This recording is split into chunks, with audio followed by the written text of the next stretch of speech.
Shalom and welcome to part 3 of the Zadok calendar in the Dead Sea Scrolls series. During this study, we are going to look at the Luminary Cycles and try to understand them just a little bit better. Now, if you have ever seen a gyroscope, then you kind of have an idea of how the luminary cycles operate above our heads, day in and day out. But first, let's start with some basics, such as time cannot exist without motion. So the concept of time is often taken for granted. It simply exists, and many of us have never considered time beyond checking our cell phones or digital watches. In the ancient world, the concept of time was easier to understand, because the glare of city lights didn't mask the stars and concrete walls didn't block the sun and the moon. Time was dictated by the direct observation of the luminary cycles in the ancient world. Today, when we wish to learn about time, there is a learning gap because time as we know it is dictated by clocks and watches instead of observing the luminary cycles. Most of us sat in air-conditioned classrooms reading books with glossy photos of the sun, moon, and stars, memorizing by rote the answers to upcoming exams. This is the condition of the modern world, and why I often hear the comment, we need to see what the luminaries are doing before we can understand the calendar. I'm also frequently asked to talk about the luminary cycles and how they work due to my work on the Zadok calendar. I'm far from an expert, mind you, but I understand the comment because we live in a world almost completely divorced from the natural rhythms of nature. When the sun sets in the evening, the artificial lights of the concrete jungles we live in light up the night instead of the stars. I once heard the story of a woman who was enchanted by the beauty of a full moon while staying overnight in a hotel, and she marveled at how big and bright it was. The next morning she looked out her window and realized that she'd been admiring a streetlight. It's a funny story which actually reflects, sadly, the culture that we live in today.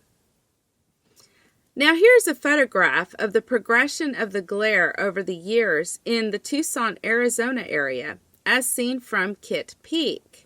Notice the startling impact on visibility that the city lights have had on the night sky beginning in 1959 and again in 1980 and finally in 2003 when the visibility of the night sky is almost zero.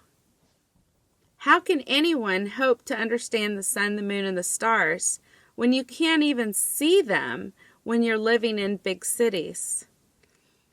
In fact, in 2008, Joe Sharkey wrote an article for the New York Times about the 1994 Northridge earthquake in Los Angeles, California. The Northridge earthquake knocked out the entire power grid in the city of Los Angeles, plunging the city into complete darkness. Fearful citizens then flooded 911 with calls demanding to know what the silvery haze was that they saw hovering over their city. These panicked citizens had never seen the Milky Way.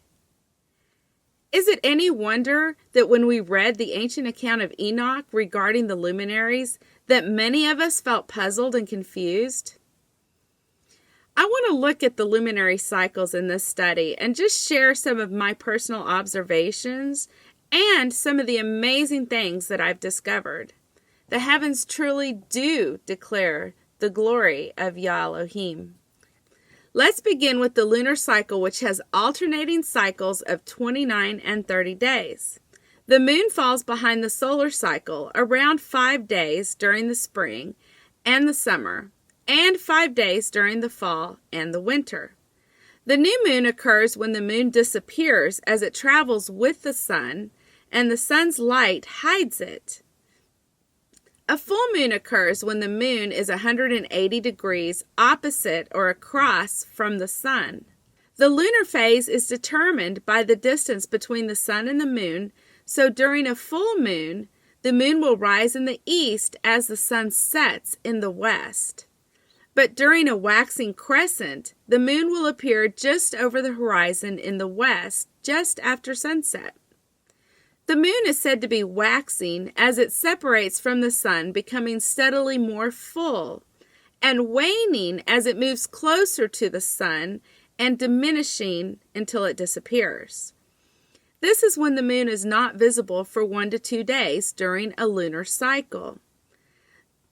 The moon is often visible in the daytime sky, and you can see it changing phases as it draws closer or moves further away from the sun. In fact, the moon often appears to be chasing the sun, but the sun is actually moving through the lunar orbit, creating this illusion and changing the lunar phases. In this picture, you can see the visible moon in the daytime sky.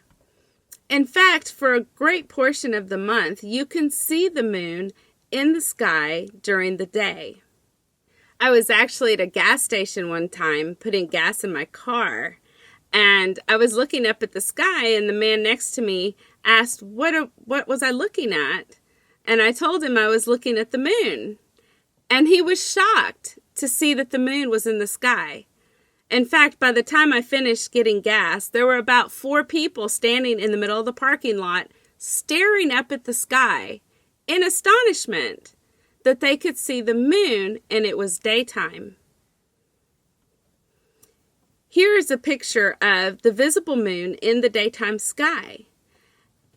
When the moon is 180 degrees across from the sun, you will see it setting as the sun is rising. However, in the following days, as the sun rises, you will see that the moon is closer to the sun. And it'll continue to travel closer to the sun until it's half a moon. It'll go down to a quarter moon, and then it'll turn into a crescent moon, and then it'll disappear into the rays of the sun, and you will not be able to see the moon for 1 to 2 days. Then, at sunset, the moon will suddenly appear as a 2% crescent moon. Because the moon is next to the sun, and the sun just set, you will see the 2% crescent moon just over the horizon in the west. Then the moon will begin to move away from the sun, and it'll begin to grow into a quarter moon, and then a half moon, and then a 3/4 moon, and then finally it'll become a full moon again, and it'll rise in the night just as the sun is setting. You can see in this picture the full moon and its position to the sun 180 degrees apart. And then at the half moon, where the moon and the sun are closer together. At a quarter moon, they're even closer. And during a new moon, the sun and the moon are traveling together. And then the crescent moon is when the moon begins to appear once again in the west, just above the horizon. In fact, you may not be able to see the moon's crescent for an additional 2 or 3 days, depending on how high it is rising in the horizon. It comes just above the horizon, and then it just drops back down again and disappears because it is traveling with the sun. Now here is a look at the moon's peculiar cycle. Now the diagram is not intended to be a precise representation. So we can see here that the dark moon occurs when the sun's rays eclipse the moon as they travel together. So that's what it means when they say a new moon. A new moon is a dark moon. It's in conjunction with the sun. You can see the dedicated solar path and how the moon crosses the solar path. And when it's the furthest out, it's 180 degrees. And as it moves back in, it crosses the path of the sun again, and you have a new moon. And then it goes back out and becomes a full moon. And then it comes back around and it does the entire cycle all over again. Now let's take a look at the 12 solar gates. From an observational perspective, the daytime sun moves from the east to the west while simultaneously moving incrementally north and south. When the sun rises and sets in its furthest northern position, the summer solstice occurs. Then the sun begins to move steadily southward until it rises and sets due east and west at the autumnal equinox. Then the sun continues moving south until it reaches its furthest southern position in the sky, which is when the winter solstice occurs. The sun then appears to turn and begin moving north once again until it rises and sets due east and west at the vernal equinox. As the sun moves further north, we, in the northern hemisphere, experience longer days of sunlight along with the spring and the summer seasons. As it moves further south, we will experience fall and winter. The 12 solar gates represent the 6 gates which the sun passes through twice in 1 year. The sun spends 2 months in both gate 6 and gate 1, and it spends 8 months passing through the other 4 gates. So as you can see in this diagram, gates 4 and gate 3 are the center gates, the ones that are due east and due west. Gate 6 is the furthest north. That is where the summer solstice occurs. Gate 1 is the furthest south. This is when the winter solstice will occur. And you can watch this on the horizon as the sun moves back and forth north to south through these gates. Now let's look more closely at the 4 solar phenomena, which are the 2 solstices and the 2 equinoxes. The 12 solar units of time are divided by the 4 solar phenomena into units of 3 between the solar signs. 3 solar months, that is. Imagine the horizon divided into 6 segments, with the sun transitioning through each gate twice a year for a total of 12 solar months. The solstices represent a turning of the sun in its cycle, while the transitioning between the 3rd and 4th gates creates equal day and equal night, called equinoxes. The equinoxes have a 3rd witness in the moon, when it sets through the same gate as the sun in the west. As the moon sets in the same gate just before dawn, the sun then rises in the new gate, which is gate 4 on the day after the vernal equinox, and gate 3 following the autumnal equinox. Now, if you look at this picture, you can see that month 1 begins after the sun has crossed over into the 4th gate. Month 2 is in gate 5. Month 3 is in gate 6, and then the summer solstice occurs. The sun turns and goes back through gate 6 a second time for month 4. Month 5 is then in gate 5, and month 6 is in gate 4. At the end of the 6th month, the autumnal equinox occurs, and the sun rises in the 3rd gate for month 7. Month 8 is in the 2nd gate. Month 9 is in gate 1. This is when the winter solstice occurs, and the sun turns and goes back through gate 1 for the 10th month. It goes into gate 2 for the 11th month, and it enters into gate 3 for the 12th month, when the vernal equinox occurs and month 1 begins again. Now, you can actually confirm the equinoxes without a sundial. Watch the setting of the sun and the moon in the days leading up to an equinox. The moon will not rise due east, but it will travel a bit further each night across the sky and set closer and closer to due west.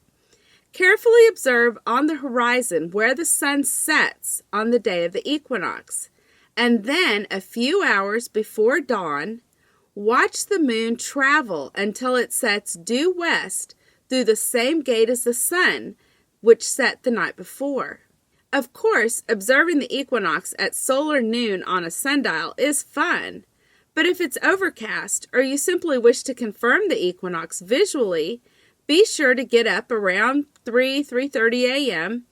and observe the completion of the equinox, and then stay to watch the sunrise in the new gate. This is best done with a hot cup of coffee. You can also visually observe the solstices because the sun will pass overhead, once again due east and west, but just in its midday arc. The result is most noticeable, for example, if you are trying to find a shady spot to park to get out of the intense summer heat right around solar noon, and realize that you'd need to park directly under a tree because nothing is casting shadows outwards. This can actually feel a bit disconcerting on a bright and sunny day. You can also observe a flagpole or a tall building to see the shadow shortening in the days leading up to the solstice, and then virtually disappear on the day of the solstice. So in this picture, you can see how the moon is actually rising a little bit in the south, but it's crossing the sky and then setting in the west. But it doesn't cross the sky all the way. The next night, it crosses the sky a little bit further and a little bit closer to the west, to due west. On the night of the equinox, when the sun set in the west on the horizon, the moon will rise and it will travel all the way across the sky. And it will set in the same gate that the sun set in the night before. So you might want to get up about 3 a.m. and watch the moon set, but you want to be sure that you watched the sunset and marked it on the horizon. Find a spot to stand, mark it, and stand in the same spot and watch the moon set through the same position. Here is a picture of the sun and the moon setting in the same gate. Now, this picture never occurs in reality. It is a simple photography trick by blending two pictures into one. But it is an accurate representation of what occurs when the sun and then the moon set through the same gate. Also note that the moon can be in any phase when this occurs, because the full and the new moons rotate through separate cycles of 3, 5, and 8 years, spanning a 9-day period surrounding the vernal equinox. So it can be in any period, any phase of the moon. I wish I could get some kind of a photo credit for this, but I have no idea who took and edited this picture, but it's a really great picture. Now, Enoch talks about the winds and the different gates of the winds. And you can see here in this picture the motion of the sun as it rises furthest southeast on the winter solstice and it sets furthest southeast. That's why the arc crosses over the due east and west line at midday. It does the same for the summer solstice when it is the furthest northeast. The arc will take it all the way to the due east and due west line. And then the sun just moves through those gates. This is just a different perspective of the same gates. Now, about the winds. Where I live in the United States, when the wind blows directly from the north, the air is cold, which is called a cold front. When the wind blows from the south, the air is warm, a warm front. When the wind blows from the east or west, it is generally temperate. However, when the winds blow crossways, going northeast or northwest and southwest, we can experience severe thunderstorms. Most of the hurricanes that strike the United States come from southeast, moving northwest, and originating from the hot winds of the continent of Africa from the Sahara Desert, and mixing with the cooler air over the ocean to form storms which become hurricanes. When this air meets the warm waters of the Caribbean and the Gulf of Mexico, the severity of the storms can intensify very quickly. Storms heading due east or west or due north and south are more rare. The winds will generally blow from the south leading up to summer and from the north to usher in winter. In fact, during the winter, I'm always waiting and watching for that south wind to begin blowing. Generally, when we have a temperate day in the middle of winter, it's because all night long the wind was blowing out of the south. The same for when we have a cold and blustery day following a nice temperate day. The winds were blowing all day or all night from the north, and then the temperature drops and it gets quite cold. Now, let's take a look at the stars. Let's look at the stellar wheel of constellations. The constellations begin with Virgo, the Virgin. Virgo has 3 decans: Coma, the Desired, Centaurus, the Centaur, and Botes, the Coming One. Libra, which is the Scales, has Crux, which is the Cross, Lupus, the Victim, and Corona, which is a crown. Scorpio, which is a scorpion, but in ancient times was an eagle, begins with Serpens, the serpent, Ophiuchus, the serpent holder, and Hercules, the mighty one. Sagittarius, which is the figure of a man-horse with a bow in his hands, starts with Lyra the harp, Ara the altar, and Draco the dragon. Capricorn is the sea-goat. It has Sagitta, the arrow, Aquila, the eagle, and Delphinius, which is the dolphin. Aquarius is the water pourer, a man carrying a pitcher of water. It begins with Pisces australis, which is the southern fish, Pegasus, the winged horse, and Cygnus, the swan. Pisces begins with Pisces, which are the fishes, Andromeda, and Cepheus, the crowned king. Aries, the ram, starts with Cassiopeia, Cetus, the sea monster, and Perseus, the breaker. Next is the constellation of Taurus, which is, of course, the bull.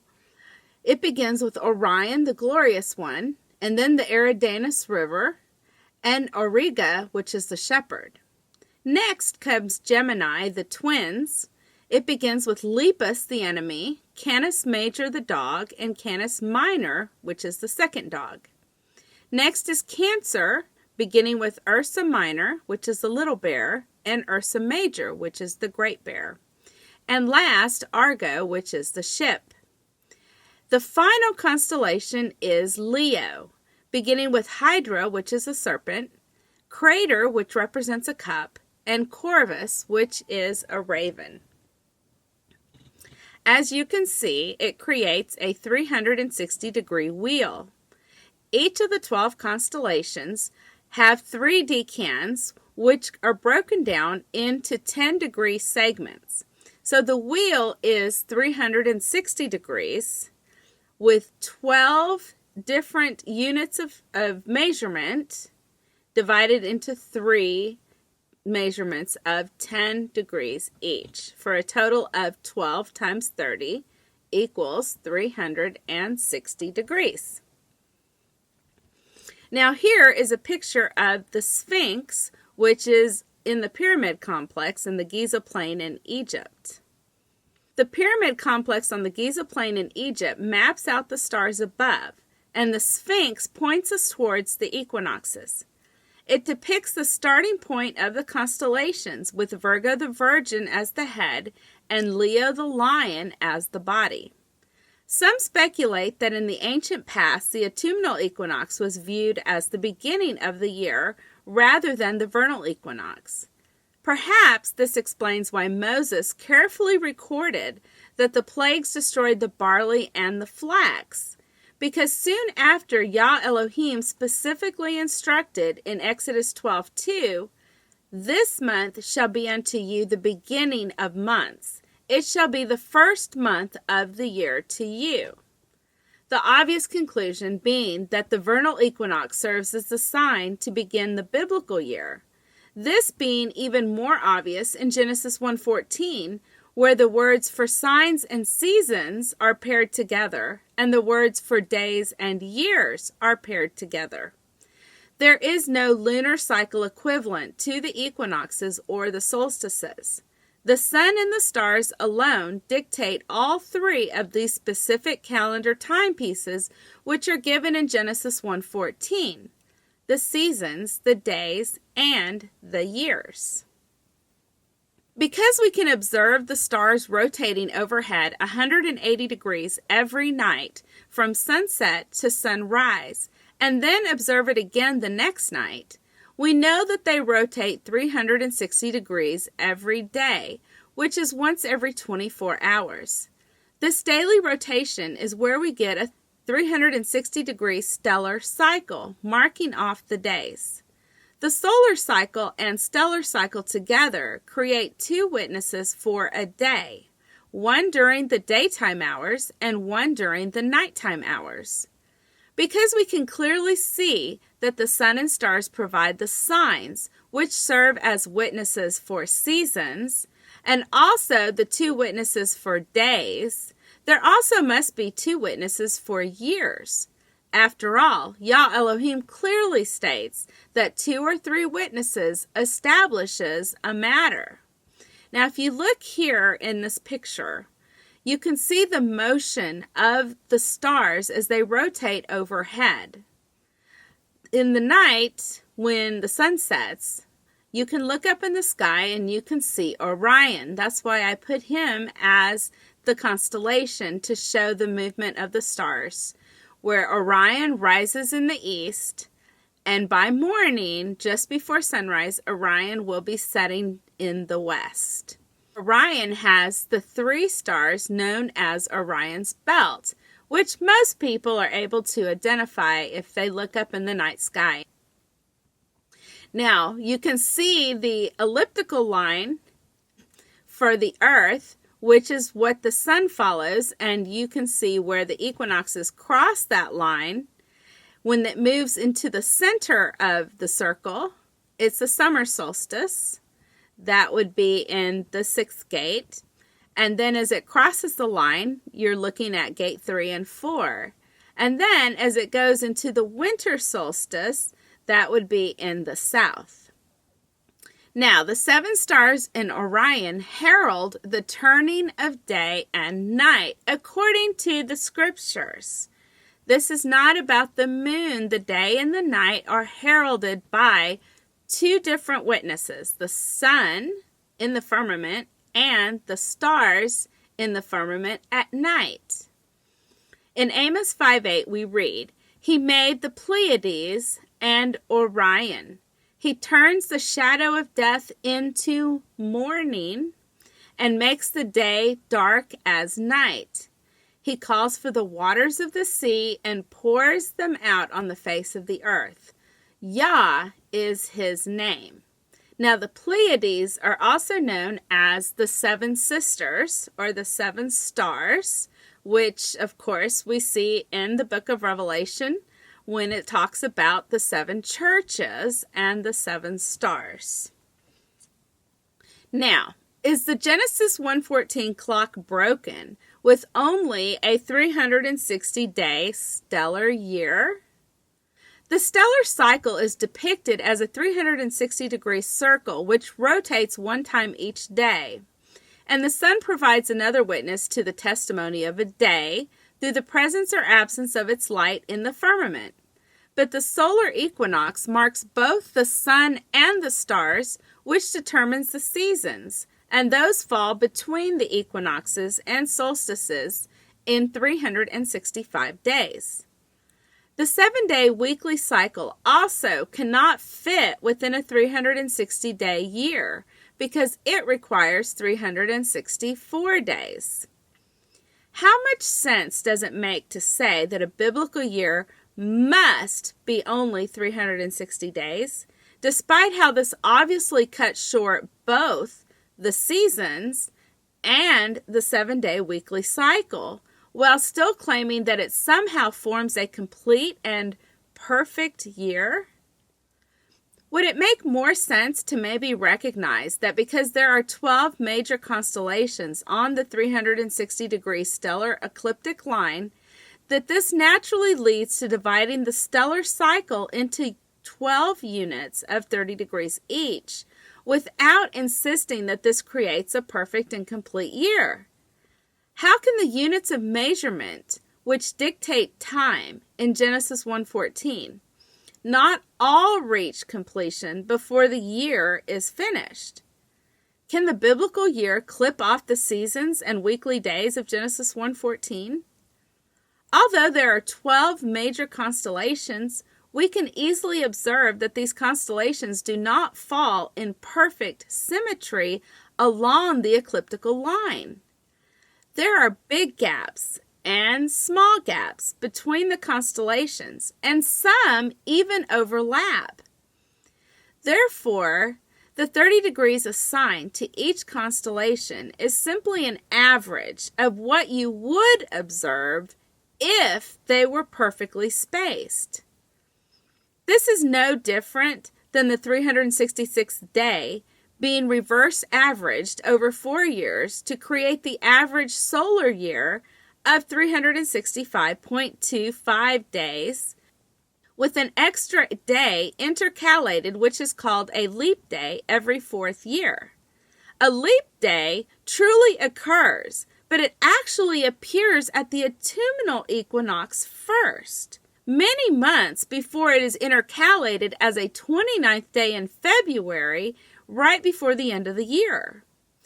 Enoch says similarly that the 4 seasonal change days truly occur, but they are not reckoned until the end of the year either. Also consider that on day 365, the vernal equinox marks the passage of the stars and clearly demonstrates that the stars have already passed their point of origin in their 360-degree rotation, but only slightly. In fact, the movement is so small that it takes 72 years for the stars to have moved forward by only 1 degree on the 360-degree circle. So the stellar cycle's point of origin cannot be considered to occur on day 365 because it is already beyond that point. The ancient author of Enoch clearly states that the sun and the stars together bring in a 364-day cycle perfectly. From an observational position, this means that the 365th day and the 366th day are not counted in the biblical year, although they do occur every year. Essentially, what I believe Enoch may be trying to share is that the 364-day cycle is perfect, which is showcased by the bracketing of 365 and 366 days, which are moving backwards in the stellar cycle. Their purpose is to point us back to the 364th day, just as the 360th day points us forward to the 364th day as well. So both the stellar and the solar cycle are pointing us to the number 364. This is because the units of time in Genesis 1:14 all agree together on 364 days only per year. So, from an observational perspective, the sun and the stars are traveling together in an easterly direction, when suddenly, on day 365, a backwards or reverse motion occurs. When the vernal equinox occurs on day 365, it literally moves backwards in the opposite direction of the stellar cycle. It appears that the 365th day literally points you back to day 364, acting as a signpost. Now, I'm not willing to die on this hill, so to speak, but I'm curious if anyone else has pondered this dilemma. Please comment below if you have, and tell me what conclusions you've reached. The 7-day week is the unit of calculation upon which Yah establishes the backbone of time. This is for no other discernible reason other than simply because He said so. Also note that there are 4 seasons which support the 4 witnesses to a 364-day biblical year, which is also perfectly divisible by the number 7, representing the days of the divine creation week when time began. The number 7 in Hebrew is the root word for an oath, which is what Yah swears when He makes a covenant. The entire proposition of a covenant-style calendar cannot break the divine cycle of 7 days, or oaths, which undergirds Yah Elohim's promises to us. Does it seem more significant that the unit of time called a day was created on day 1 when Yah said, "Let there be light"? This light was Yeshua, who pre-existed time, which didn't fully come into its own until the 4th day, when the stars were placed in the heavens as a tabernacle for the sun. That's in Psalm 19. The first biblical year began on day 4 of the creation week, which could not have started until the stars were in the heavens. And because 364 is perfectly divisible by 7, we know that the biblical calendar cannot shift the 7th day, which Yah sanctified and called holy. A shift would appear to break the biblical calendar, which represents His oaths and perfection, and the number 7 represents His covenants. The calendar points to Yeshua as the true Son of Elohim, the Son, S-U-N, with healing in His wings, who would come on the 4th day to guide us directly to His unchanging Father. Yeshua showed us how to get into a relationship with the Father and keep His commandments, just as the equinox shows us a straight alignment which points us to the stars above. Yeshua, as the teacher of righteousness, is the one who the Zadok priests in the Dead Sea Scrolls were patiently waiting to appear to show us how to walk in alignment with the Father and to open the door to the Holy of Holies. Now, there is a moon and stars debate. Enoch 1, chapter 74, verse 12 says, "And the sun and the stars will bring in all the years exactly, so they do not advance or delay their position by a single day unto eternity, but complete the year in perfect justice in 364 days. Some popular translations of the book of Enoch translate the beginning of this verse as, "And the moon and stars bring in all the years exactly," which creates confusion and considerable debate. However, as we've just seen, the luminaries testify that the sun and stars bring in the years exactly. The moon has nothing to do with establishing years, and Genesis 1:14 never even mentions months. In the book of Enoch, chapter 74, the immediate context of verses 5, 8, and 9 is the equinox, where the moon is a third witness to the completion of the equinoxes. In 2 months, the moon sets with the sun in those 2 middle portals, the 3rd and the 4th. In verse 8, "And she returns again in 7 days into the 4th portal from which she must go forth." And verse 9, "Thus I saw their position, how the moon rose and the sun set in those days." on the days of the equinoxes. That is the context of those verses. Now, I believe that it is Enoch's purpose in mentioning the 3, 5, and 8-year lunar cycles immediately following verse 12 to show that the lunar year and the solar year cannot ever bring in the years exactly. He is making a further argument against observing the lunar cycles, rather than lending support for lunar observance by showing how further apart the cycles grow over 3, 5, and 8 years. This becomes readily apparent the more one observes the luminary cycles for themselves. The author is 100% correct because the sun and the stars do bring in the years exactly. Why do the years not advance? Because on day 365, the sun and the stars' motion begins to go backwards. It's so obvious. Let's read Genesis 1, 3 through 5 and Genesis 1, 14 through 18 again very carefully. On day 1, Elohim said, "Let there be light," and there was light. And Elohim saw the light, that it was good, and Elohim divided the light from the darkness.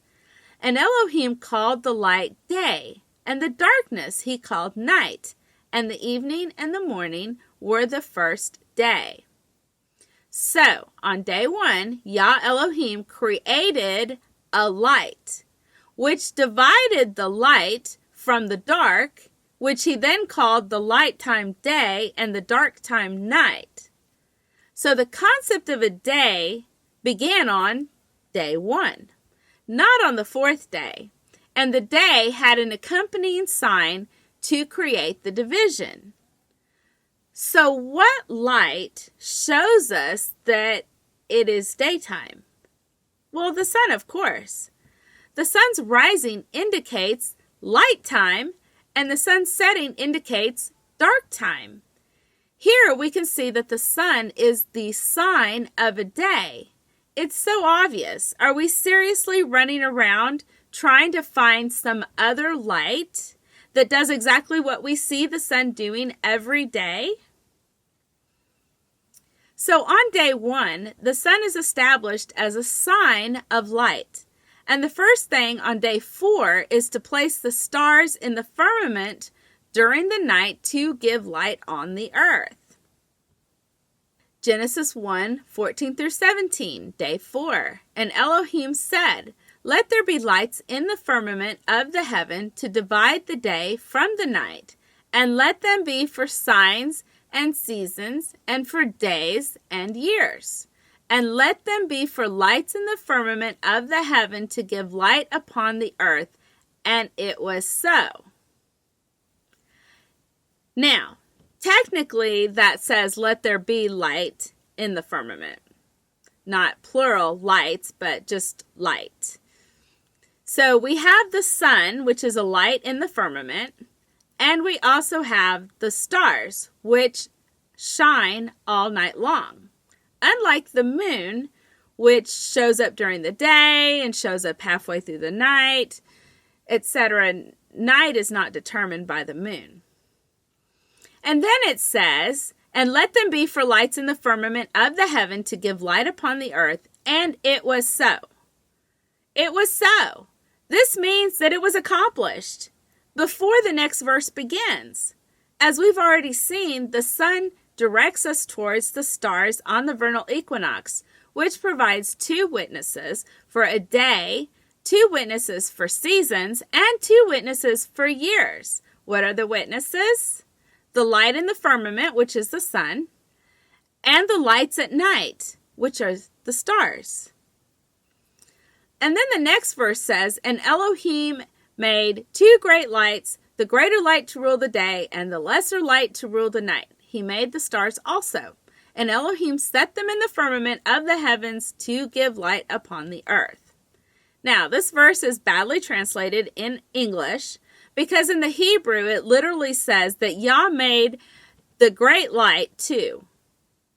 What great light? Well, the sun from day 1, of course. He made the great light too. Like Eve being taken from Adam's side, so too were the sun and the moon one before Yah made them two. When did Yah make this light into two? Well, he did it after he had already established the system through the sun and the stars for creating signs for seasons, for days, and for years.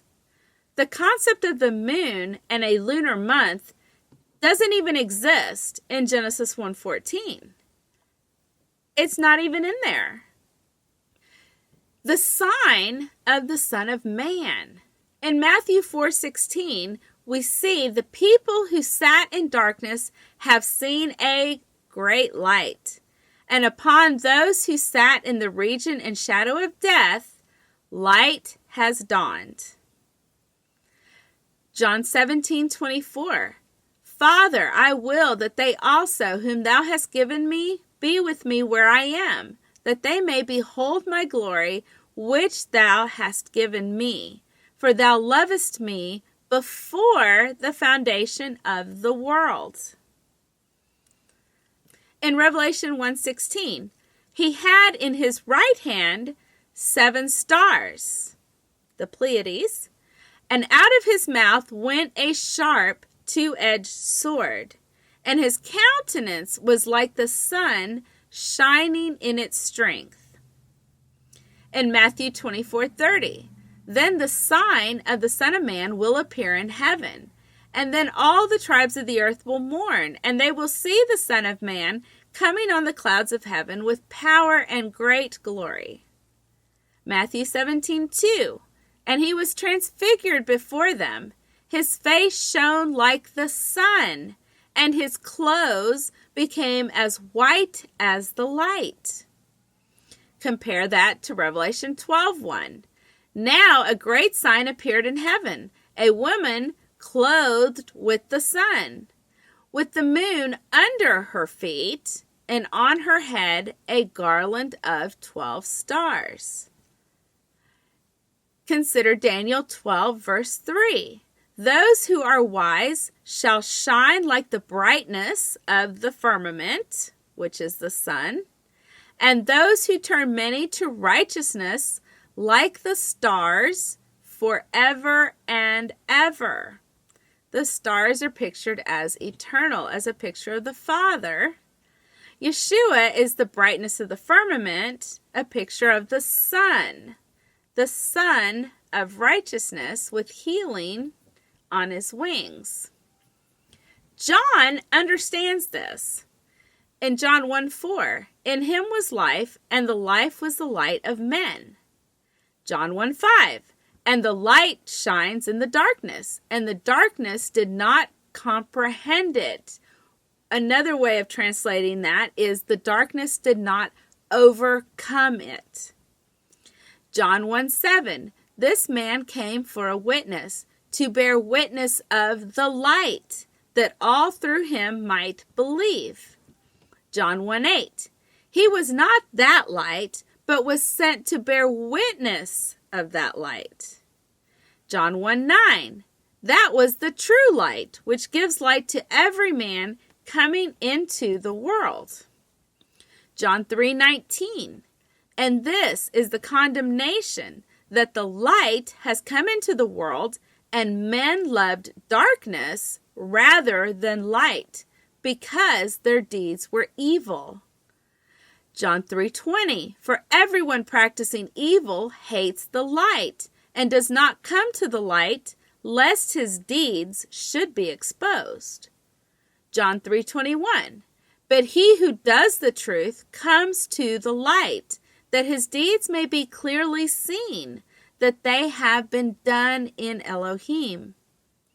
John 5:35, he was the burning and shining lamp, and you were willing for a time to rejoice in his light. John 8:12, then Yeshua spoke to them again, saying, I am the light of the world. He who follows me shall not walk in darkness, but have the light of life. John 9:5, as long as I am in the world, I am the light of the world. John 11:9.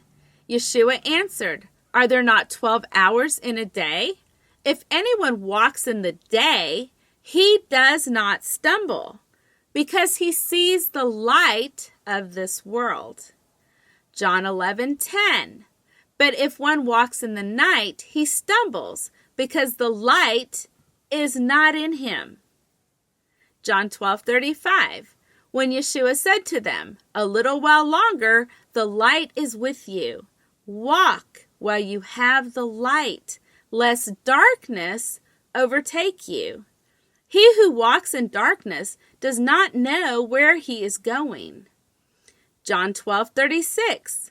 While you have the light, believe in the light, that you may become sons of light. These things Yeshua spoke and departed, and was hidden from them. The light was hidden. John 12:46. I have come as a light into the world, that whoever believes in me shall not abide in darkness. Daniel says, Those who are wise shall shine like the brightness of the firmament, and those who turn many to righteousness like the stars forever and ever. The brightness of the firmament is the Son of Righteousness, which clothes the woman, the bride of Yeshua, in Revelation 12. And those who turn many to righteousness are like the stars forever and ever. And the bride's head is crowned with 12 stars. Where's the moon? Under her feet, showing that she has overcome the darkness, and she walks in the light. The sun and the stars guide our feet on the narrow path of the seasons, the days, and the years. The wheel of the stars is a picture book revealing the plan of salvation for those who stumbled in darkness. The wheel within a wheel which carries the chariot throne of Yah Elohim is the stellar cycles, full of eyes, exposing all of the evil deeds of mankind when the light of day arrives. Let's look at a play on words having to do with seeing and watching. The 7-branch temple menorah depicts an almond tree, which is also what Aaron's staff budded into, a branch with almond blossoms. In Hebrew, the word almond is shaked, from the root word shakad, which means to be alert and on the lookout, to watch, to be on guard. We can also see that an almond is shaped like an eye, and it is white inside or filled with light. We further see Yah Elohim use this as a play on words in Jeremiah 1:11. Jeremiah 1:11 through 12 says, Moreover, the word of Yah came to me, saying, Jeremiah, what do you see? And I said, I see a branch of an almond tree, a shaked. Then the Lord said to me, You have seen well.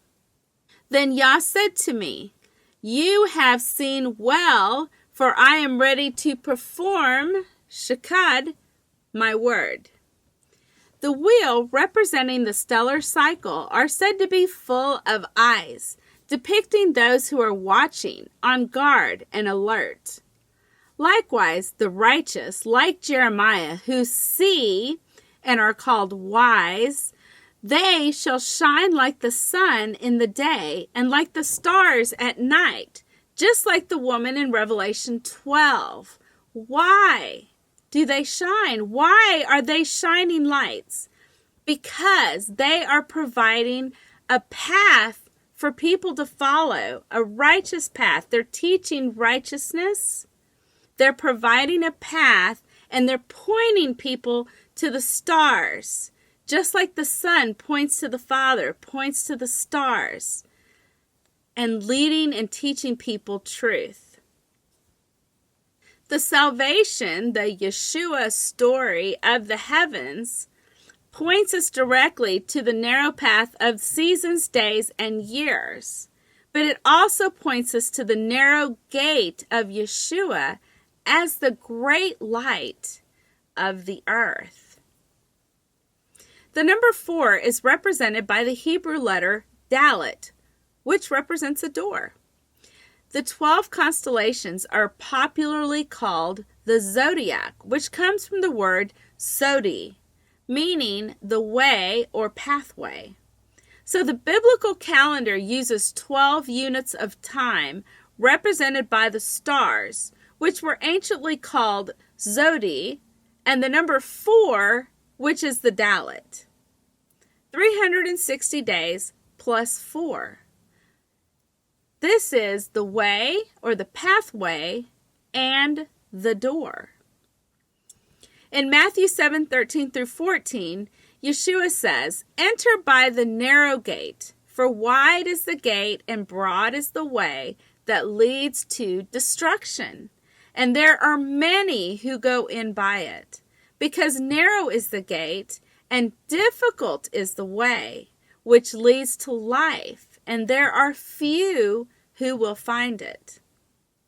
Now, I'm certainly not suggesting that the solar calendar provides our salvation, but it does encapsulate the entire plan of salvation from Genesis to Revelation.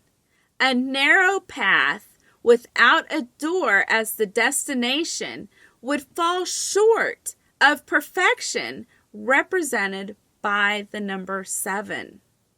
Yeshua is the door. You can't be on the pathway if you don't have a door to go through. Now here is the procession of the equinoxes, which record the millennia in the stars. Years are determined by the movement of the stars, while the solar cycle charts this movement via the equinoxes. This is how the sun and the stars bring in the years together. Now, if you look on the constellations, you can see that there's Pisces and Aquarius. Pisces is the fish, and Aquarius is the water pourer, which is pictured as a man holding a pitcher of water. If you recall that at the Passover that Yeshua had with his disciples, they were told to go and find a man who was carrying a pitcher of water, and they were to follow him. That is the picture of Aquarius. He is the water pourer. He is the man that has the pitcher of water, pouring it out onto the fish, Pisces. Because Pisces and Aquarius are two of those constellations, actually, that overlap. So if you want to know where you are in time, you are right there on the verge of entering into Aquarius from Pisces. And of course, if you recall that creation started with Taurus, the bull. The first letter in the alphabet is the letter Aleph, which represents Yah, and it was depicted as a bull's head. During the time of Abraham would have been the time of Aries, the ram. And that is when we see Isaac taken up on Mount Moriah and put on the altar. And then there is a ram caught in a thicket by its horns. That would have happened during that period. It's also when the Israelites came out of Egypt and they took the lamb and put the blood on their doorposts. That they were also coming out under the sign of Aries, the ram. Yeshua came at the end of 4,000 years. He came during the fourth day, at the very end of the fourth day. And he was said to be the lamb who was sacrificed for our sins. And then throughout Yeshua's ministry, we are in the process of switching from Aries the ram into Pisces the fish. So you'll remember how many times Yeshua talks about fish. He breaks the loaves and the fish up and he feasts the crowds. He tells his apostles that he is going to make them fishers of men. There's many instances. For example, when he resurrected from the dead, he asked for some fish to eat. There's just so many references in the New Testament that point us towards this is the time of the fish. The fish will be growing, will be swimming, and you see that with fish. They have baby fish and more baby fish, and they become very plentiful. And you remember the story of the apostles throwing their net over the side of the boat, and they caught 153 fish, and it almost dragged the boat down. There was so many fish, and he says, I'll make you fishers of men. So the picture of Pisces is very strong in the New Testament. If you're looking for it, it's right there. So here you can see another depiction of the solar gates and the stellar gates, the 366, the 365, and the 360. You can see gate 1, gate 6, and gates 3 and 4. It's just another depiction of that. Also, you can see where the Earth's elliptical line is stationary. It's right above the circle of the Earth, right above the pyramids. It says the pyramids at Giza map the stars and the precession of the equinoxes. So you can see the horizontal circle of the Earth, and that has to do with the solar cycle. And then the stellar ecliptic line, it's actually slants. As the stars rotate overhead, that elliptical line slants and turns at an angle so that they don't run perfectly parallel, but they're always in overlap. Now, what this does is it records the precession of the equinoxes. The constellations rotate eastward 360 degrees every year. The sun also moves eastward. However, on the equinox, when the sun rises in the constellation has completed a 360 degree turn. And so the sun actually marks a westerly direction, not an easterly direction. So it begins to shift backwards 1 degree per 72 years, which is how we've gone from Taurus into Aries, the ram. And from Aries, the ram, we went into Pisces, the fish. And now we are right at the point where the water pourer and the fish overlap. So the water pourer is pouring out the water, the living water, onto the fish. How cool is that? It's all perfect. Everything is about Yeshua. The heavens truly, truly do declare the glory of Yah. Here we see some scripture verses about millennial periods. For 1,000 years in thy sight are but as yesterday, when it is past, and as a watch in the night. Psalm 90, verse 4. But, beloved, be not ignorant of this one thing, that one day is with Yah as 1,000 years, and 1,000 years as one day. 2 Peter 3:8. All right, I hope you've enjoyed this look at our luminary cycles. I'm going to do the next part, which will be part 4, and I will talk about intercalation, how and why. I will also compare the Zadok priestly calendar with the other popular calendars out there. So please stay tuned and watch for part 4. All right. You guys have a great day. Thank you so much for listening to my little study. Shalom.